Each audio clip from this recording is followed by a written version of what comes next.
Hello बच्चों, आज हम लोग 11th क्लास की फिजिक्स में रोटेशनल मोशन का लेक्चर नंबर 12 पढ़ने जा रहे हैं। और आज हम लोग पढ़ेंगे कोणीय संवेग तथा बल आघूर्ण के बीच क्या रिलेशन होता है, इसका डेरिवेशन करेंगे और साथ में पढ़ेंगे कोणीय संवेग संरक्षण का क्या सिद्धांत है और उसको कैसे प्रूव किया जाता है।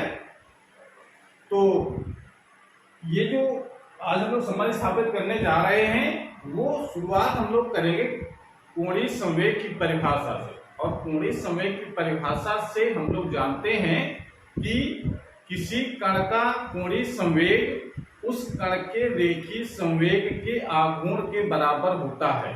मतलब अगर किसी कण का रेखीय संवेग अगर p है तो उस कण का अगर हम आघूर्ण लें, उस रेखीय संवेग का आघूर्ण लें, यानी आघूर्ण मतलब होता है दूरी के साथ मल्टीप्लाई करें तो वो हो जाता है कोणीय संवेग के बराबर। ये बात समझ में आ रही है? मतलब जैसे हम लोग बल का आघूर्ण निकालते हैं तो बल गुणित दूरी, ये हो जाता है बल का आघूर्ण। कोणीय संवेग का आघूर्ण लेना है तो कोणीय संवेग इंटू दूरी। अगर इसको वेक्टर फॉर्म में लिखते हम लोग हैं तो कोणीय संवेग J इक्वल टू होता है R vector into cross P vector. यानी ये किससे बना है, हम लोग इसको कैसे लिखा हम लोगों ने, कोणीय संवेग की परिभाषा से। कोणीय संवेग परिभाषा से हम लोग कोणीय संवेग, ये क्या लिखा हुआ है, कोणीय संवेग J बराबर R मतलब उसका पोजीशन वेक्टर कितना है गुणा से दूरी कितनी है इनटू रेखीय संवेग। ये कर लिया हम लोगों ने, ये तो परिभाषा से हमको सूत्र पता है। अब जरा इसको हम लोग क्या करें, t के सापेक्ष अवकलन करते हैं। t के सापेक्ष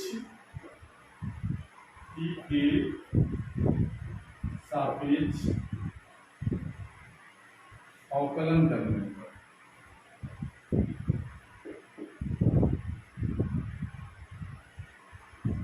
ठीक है, अवकलन कर दो तो dj upon dt equal to v upon dt, दोनों तरफ अवकलन करना है r vector cross t vector. Vector हम दोनों इसे लिखते हैं ना।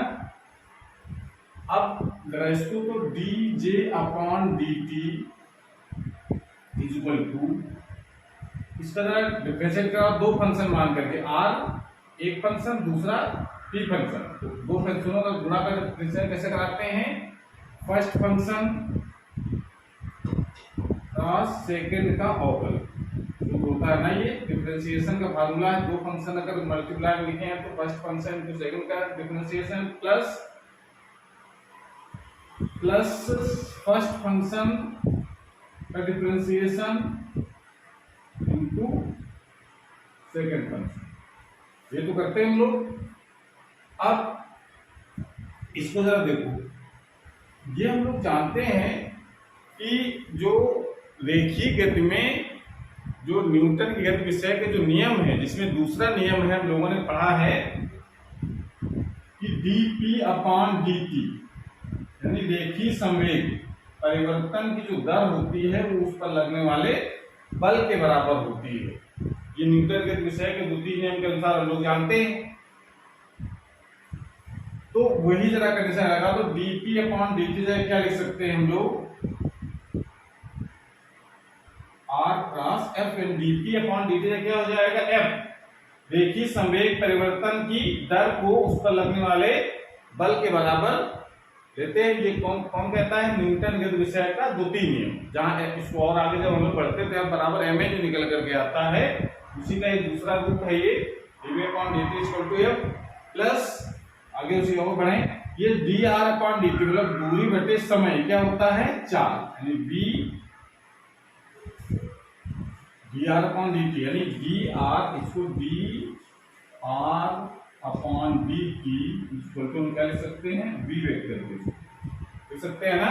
तो इसका मतलब dr अपॉन dt ये v की वेक्टर हो जाएगा। और p क्या होता है, रेखीय संवेग, रेखीय संवेग क्या होता है m इंटू v वेक्टर। कोई दिक्कत इसमें, dr अपॉन dt की जगह v हो गया और p की जगह लिख दिया हम लोगों ने mv। रेखीय संवेग क्या होता है, द्रव्यमान होते हुए यहां पर हम लिख सकते हैं R vector cross F vector plus, इसको अगर हम ऐसे लिख सकते हैं M V cross V vector, ऐसे लिखा जा सकता है। ये सब किसके बराबर है? D J upon D T, D J upon D T. ठीक है, अब हम लोग D J upon D T को और जरा आगे बढ़ाएं तो ये जो जानते हैं R vector cross F vector, ये किसके बराबर होता है? बल का आघूर्ण। किसके बराबर हो जाएगा? ये टाउ के बराबर, यानी बल आघूर्ण के बराबर।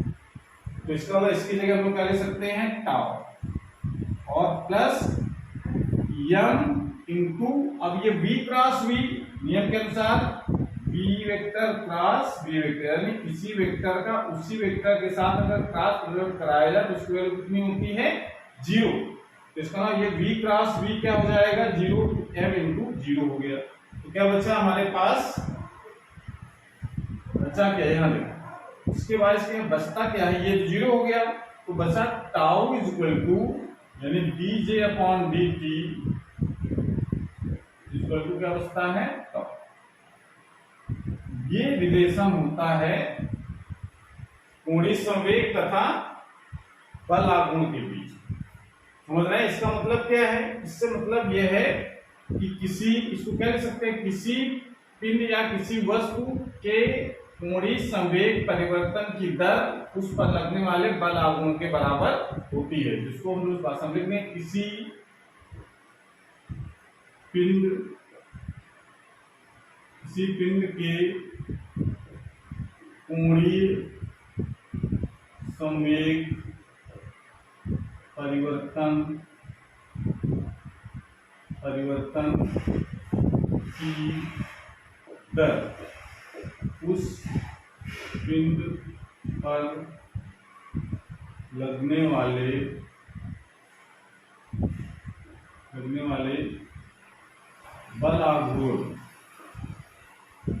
बल आघूर्ण के बराबर होता। इसका स्टेटमेंट ये निकल करके आया और ये बिल्कुल इसी से मिलता जुलता है जो न्यूटन के विषय का द्वितीय नियम था, dp upon dt equal to f। f की जगह क्या हो गया यहाँ? टाउ, यानी बल का जो काम है रेखीय गति में वो गुणन में बल आघूर्ण करता है। p जो रेखीय गति में जो संवेग होता है, जिसको हम रेखीय संवेग कहते हैं, वो गुणन गति में कोणीय संवेग हो जाता है। तो d की जगह क्या हो जाएगा? j। तो अगर ये फार्मूला याद है तो इसको हम लोग अपने मन से बना सकते हैं न्यूमेरिकल करने के लिए। तो D J upon D T equal to tau, ये हम लोग लिख सकते हैं। बात क्लियर हो गई? तो एक मेथड तो ये था, किसी बुक में एक दूसरा मेथड भी दे रखा है, उसको हम लोग समझ लेते हैं। उनमें से कोई एक मेथड आपको करना है। तो एक तो ये वेक्टर प्योर वेक्टर मेथड है, इस पर डेरिवेशन कर दिया गया है, और एक में थोड़ा सा वेक्टर मेथड का यूज कम है उसमें, और डिफरेंशिएशन का बहुत थोड़ा पार्ट है। इसमें वेक्टर और डिफरेंशिएशन दोनों एक साथ मिक्स किए गए, ठीक है ना, इस डेरिवेशन में। लेकिन अगर एक बुक में एक मेथड और भी दे रखा है, उसको जरा हम लोग समझ लेते हैं। तो नोट कर लीजिए,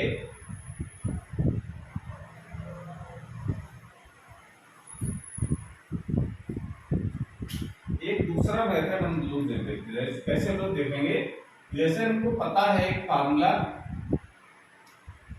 टाउ इज इक्वल टू होता है आई इंटू एल। ये हम लोग ड्राइव कर चुके हैं। किसी वस्तु पर अगर बल आघूर्ण लगाया जाए तो उस पर एक त्वरण उत्पन्न होता है, ठीक है ना, जिसका संबंध हम लोग जानते हैं tau equal to I alpha होता है। आई क्या है? जड़त्व आघूर्ण है।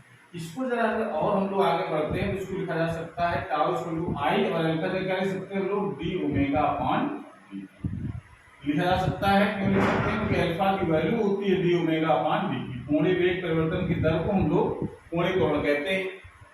तो हमारा ये, अगर हम इसको समीकरण नंबर 1 डाल दें यहाँ पर, उसको छोड़ दें, tau equal to I alpha से स्टार्ट करें और tau equal to I D omega upon D लिख करके समीकरण डाल दिया। एक ये हो गया बल आघूर्ण का लिए। जरा कोणीय संवेग की जरा बात करें तो जे इक्वल टू होता है आई ओमेगा। ये डेरिवेशन कर चुके हैं। कोणीय संवेग तथा कोणीय संवेग और जड़त्व आघूर्ण और कोणीय वेग में क्या रिलेशन होता है, J equal to I omega, ये हम लोग जानते हैं। जरा इसको हम t के सापेक्ष डिफरेंशिएट करा दें, t के सापेक्ष अवकलन करने पर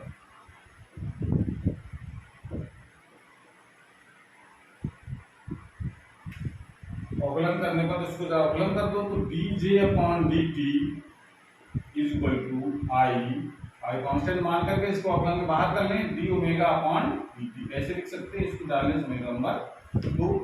अब जरा 1 और 2 का जरा कंपेयर कर लो, समीकरण 1 व 2 से क्या कंपेयर कर सकते हैं,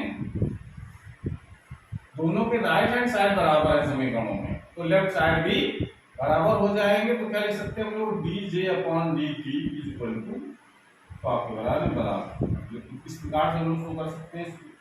एक मेथड वेक्टर और डिफरेंशिएशन का मिक्स मेथड जो इसके पहले बताया था हमने, और एक ये मेथड है जिसमें केवल एक जगह अवकलन करना है, बाकी इस तरीके से उसको एक्सप्लेन कर सकते हैं। बहुत आसान है भाई, दोनों के लिए रिलेशन निकालना है, कोणीय संवेग और बल आघूर्ण के बीच में। बल आघूर्ण का सूत्र लिखा हमने, tau equal to I alpha, tau equal to r cross F भी होता है, उसका यूज हम लोग यहाँ नहीं कर रहे हैं। हम लोग tau equal to I alpha का यूज करेंगे, एल्फा जगह आई ओमेगा, एल्फा जगह डी ओमेगा अपॉन dt लगा दिया, इसको सब डाल दिया। तो ये टाउ के बारे में हो गया। फिर जरा कोणीय संवेग के बारे में लिख सकते हैं हम लोग, j equal to I omega, और इसको फिर हम t के सापेक्ष अवकलन करा देंगे, dj upon dt equal to I constant है, इसको अवकलन के बाहर कर लिया, d ओमेगा अपॉन dt। दोनों समीकरणों को कंपेयर कराया, दोनों के राइट साइड बराबर है तो लेफ्ट साइड बराबर हो जाएगी। ये बहुत आसान डेरिवेशन है। दोनों में से कोई एक मेथड आप अप्लाई कर सकते हैं बल आघूर्ण और कोणीय संवेग के बीच रिलेशन ज्ञात करने में। ठीक है, सो नोट कर लो, दोनों में से कोई एक मेथड तैयार करना है। उसके बाद हेडिंग लगाइए, कोणीय संवेग संरक्षण का क्या सिद्धांत है, और इस सिद्धांत का डेरिवेशन हम लोग इस वाले फार्मूले से ही करेंगे। तो पहले सिद्धांत लिखेंगे, उसके बाद इसका डेरिवेशन किया जाएगा।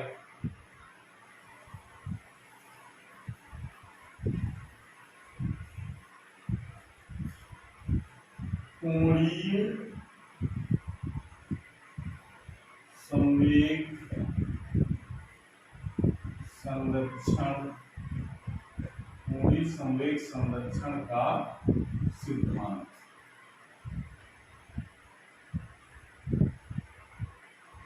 Conservation of, principle of conservation of angular momentum. जैसा कि रेखीय संवेग संरक्षण सिद्धांत हम लोग पढ़ चुके हैं, जब कोई वस्तु रेखीय गति कर रही हो और रेखीय गति करती हुई वस्तु पर कोई बाह्य बल कार्य न कर रहा हो, तो उस निकाय का या उस वस्तु का जो रेखीय संवेग है वो संरक्षित होता है। वो तो रेखीय गति की बात हो गई। हम लोग बात कर रहे हैं आज घूर्णन गति के बारे में। तो घूर्णन गति करती हुई यानी कोई वस्तु विशेष के प्रत्येक घूम रही है और उस पर अगर कोई बाह्य बल आघूर्ण, भाई घूमती वस्तु पर बल आघूर्ण लगाया जाता है और सीधी रेखा में चलती वस्तु के लिए हम लोग बल यूज करते हैं। तो अगर कोई वस्तु किसी अक्ष के परिधि घूम रही है, तो उस वस्तु पर कोई अगर बल आघूर्ण कार्य न कर रहा हो, तो उसका कोणीय संवेग संरक्षित रहता है। उसी रिलेशन किस प्रकार से हम लोग लिखेंगे, यदि किसी अक्ष के परितः घूमती हुई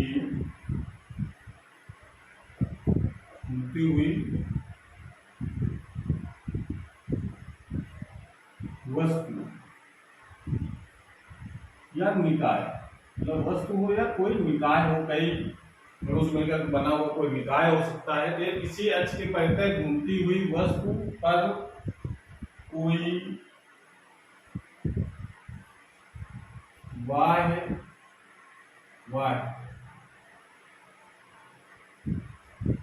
बल आघूर्ण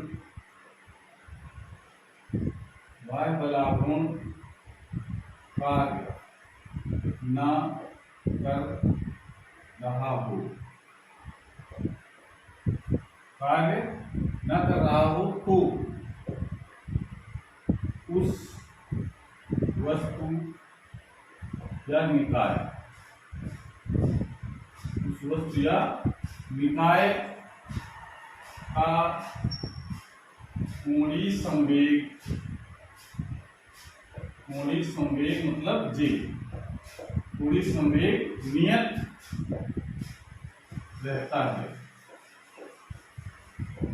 ये इसका स्टेटमेंट आपको ध्यान रखना है। यदि किसी अक्ष के परितः घूमती हुई वस्तु यानी किसी अक्ष के परितः घूर्णन गति करती हुई वस्तु या निकाय या कोई कण कुछ भी हो सकता है, पर कोई बाह्य बलाघूर्ण कार्य न कर रहा हो तो उस वस्तु या निकाय का कोणीय संवेग नियत रहता है। तो कोणीय संवेग नियत होने का मतलब क्या हो जाएगा, J = नियतांक मतलब हुआ। और J की वैल्यू क्या होती है, I ओमेगा, I ओमेगा हमने पढ़ा है, तो इसका I ओमेगा बराबर भी नियतांक हो जाएगा। ये स्टेटमेंट तब लागू होता है जब जो बल आघूर्ण है उसकी वैल्यू 0, जो एक्सटर्नल जो बाहर से कोई उस पर बल आघूर्ण कार्य ना करे, यानी एक्सटर्नल टॉर्क है तो उस पर उसका मान अगर 0 है तो ये कंडीशन लागू होगी। और ये कंडीशन क्या बताती है, I क्या होता है, जड़त्व आघूर्ण, ओमेगा है कोणीय वेग। इसका मतलब है अगर दो संख्याओं का गुणनफल अगर नियतांक है तो इसका मतलब है कि एक संख्या अगर बढ़ाई जाएगी तो दूसरी घटती या एक घटाई जाएगी तो दूसरी बढ़ेगी। इसका मतलब किसी वस्तु का अगर जड़त्व आघूर्ण कम अगर हो जाता है तो उसका कोणीय वेग है वो बढ़ जाता है, या जड़त्व आघूर्ण अगर बढ़ जाएगा तो कोणीय वेग घट जाएगा। इसके एग्जाम्पल में लोग देखने मिलते हैं, अगर कोई व्यक्ति किसी घूमती हुई मेज पर हाथ फैलाए ऐसे खड़ा है और मेज घूम रही है तो जड़त्व आघूर्ण से क्या होगा, ज्यादा होगा, क्योंकि ये दूरी ज्यादा है गुणनफल से। अच्छा हम क्या मानेंगे, अपने शरीर को, और ये हाथ फैलाए खड़ा है, मतलब कोई डंबल भी लिए हाथ में और ऐसे घूम रहा है चारों तरफ, मेज घूम रही है तो भी घूम रहा है, उसके ऊपर खड़ा है और वो हाथ समेट लेता है ऐसे, तो दूरी कम हो जाएगी, यानी आर कम हो जाएगा, जड़त्व आघूर्ण क्या होगा, कम हो जाएगा, तो ओमेगा उसका बढ़ जाता है, कोणीय वेग उसका बढ़ जाएगा कि जो मेज की जो स्पीड है वो बढ़ जाती है घूमने की। लेकिन शर्त है कि मेज पर कोई फोर्स न लग रहा हो घुमाने के लिए, ठीक है ना, ऐसा नहीं उसको घुमाने में लगे तब भी आप हाथ फैला से घूम रहे हैं तो उसका कोई प्रभाव नहीं पड़ेगा। एक्सटर्नल फोर्स अगर एक्सटर्नल टॉर्क अगर 0 है तो ये कंडीशन लागू होती है कि एक अगर बढ़ता है तो दूसरा घट जाता है, ठीक है ना। इस प्रकार से हम लोग इसको एक्सप्लेन कर सकते हैं। अब बात आती है इसको प्रूव करने की, जो स्टेटमेंट था उसका उत्पत्ति हम लोग कैसे दिखाएंगे, इसको प्रूव भी करना है। तो प्रूवमेंट इसका बहुत आसान है। अभी हम लोगों ने देखा है, हम जानते हैं कि क्या जानते हैं, टाउ = होता है dJ/dt, यानी किसी वस्तु या निकाय के कोणीय संवेग परिवर्तन की दर उस पर लगने वाले बल आघूर्ण के बराबर होता है। अभी हम लोग डेरिवेशन किया है। अगर हम ये चीज अगर जानते हैं तो अगर इसमें कंडीशन लगाते हैं कि यदि टा = 0 है, यानी इस पर कोई बल आघूर्ण कार्य नहीं कर रहा है, टॉर्क 0 है, तो अगर टॉर्क अगर 0 है तो dJ/dt भी 0 हो जाएगा, कि नहीं हो जाएगा। अगर ये 0 हो गया तो इसका मतलब है कि dJ बराबर भी 0 हो जाएगा, जब क्रॉस मल्टीप्लाई कराएंगे तो 0। अगर dJ यानी ये dJ क्या है, ये चेंज इन एंगुलर मोमेंटम है, यानी कोणीय संवेग परिवर्तन है, dt से डिवाइड कर दिएगा तो कोणीय संवेग परिवर्तन की दर हो गई। लेकिन अगर dJ की बात करेंगे तो ये क्या है, कोणीय संवेग में परिवर्तन, और कोणीय संवेग परिवर्तन अगर 0 है तो इसका मतलब है कि उसका कोणीय संवेग कैसा है, नियत। J अगर नियत है तो इसका मतलब है कि I ओमेगा भी नियत हो जाएगा, पता है कि नहीं। I = ये जो J = होता है वो I ओमेगा होता है, ये संबंध हमको पता है, इसलिए हम लोग इसको ये लिख सकते हैं, इस प्रकार डेरिवेशन कर सकते हैं। ये बात यहाँ समझ में आए कि dJ = 0, तो J नियतांक कैसे हो गया, dJ क्या है, संवेग परिवर्तन है, और संवेग परिवर्तन अगर 0 है तो इसका मतलब जितना संवेग पहले था उतने बाद में है, तो इसका मतलब है कि उसका संवेग कैसा होगा, नियत होगा। कोणीय संवेग कैसा होगा, नियत होगा। या दूसरी बात हम नहीं समझ सकते हैं कि अगर किसी भी संख्या का या किसी भी राशि का अगर अवकलन अगर जीरो है, मैथ के नियम के अनुसार अगर किसी भौतिक राशि का अगर अवकलन जीरो है तो इसका मतलब है वो भौतिक राशि कैसी है, कांस्टेंट है। भाई कांस्टेंट संख्या का अवकलन ही जीरो होता है, तो इसका मतलब कांस्टेंट है, तो इसका मतलब तभी तो अवकलन जीरो आया है। उस तरीके से अपनी बात को हम समझा सकते हैं। इस तरीके से इसको डिराइव करके दिखाया जा सकता है, और ये कंडीशन लागू तभी होती है जब उस पर कोई एक्सटर्नल टार्क न लग रहा हो तब, ठीक है ना। इस तरीके से ये डेरिवेशन खत्म हो जाता है और इसको नोट कर लीजिए। और आज क्लास में हमारे समाप्त होती है। अगर वीडियो अच्छा लगा हो तो उसको लाइक करें, और चैनल अभी तक सब्सक्राइब नहीं किया तो सब्सक्राइब करें, जिससे नए वीडियो अपलोड हो उसकी नोटिफिकेशन आपके पास सबसे पहले पहुंच जाए। पढ़ाई करते रहिए। Thank you.